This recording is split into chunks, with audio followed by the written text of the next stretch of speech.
بسم اللہ الرحمن الرحیم۔ السلام علیکم ورحمۃ اللہ وبرکاتہ۔ حدیث نبوی صلی اللہ علیہ وسلم ہے، میں نے نبی کریم صلی اللہ علیہ وسلم کے لیے غسل کا پانی رکھا اور پردہ کر دیا۔ آپ نے پہلے غسل میں اپنے ہاتھ پر پانی ڈالا اور اسے 1 یا 2 بار دھویا۔ سلیمان آمش کہتے ہیں کہ مجھے یاد نہیں راوی سالم بن ابی الجاحد نے تیسری بار کا بھی ذکر کیا یا نہیں۔ پھر دائیں ہاتھ سے بائیں پر پانی ڈالا اور شرمگاہ دھوئی۔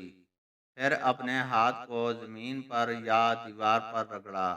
پھر کلی کی اور ناک میں پانی ڈالا اور چہرے اور ہاتھوں کو دھویا اور سر کو دھویا۔ پھر سارے بدن پر پانی بہایا۔ پھر ایک طرف سرک کر دونوں پاؤں دھوئے۔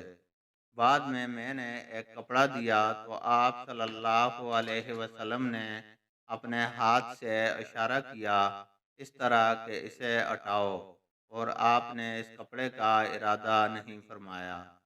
اللہ تعالیٰ سے دعا ہے کہ وہ ہمیں قرآن اور حدیث کو سننے، سمجھنے اور اس پر عمل کرنے کی توفیق عطا فرمائے۔ آمین۔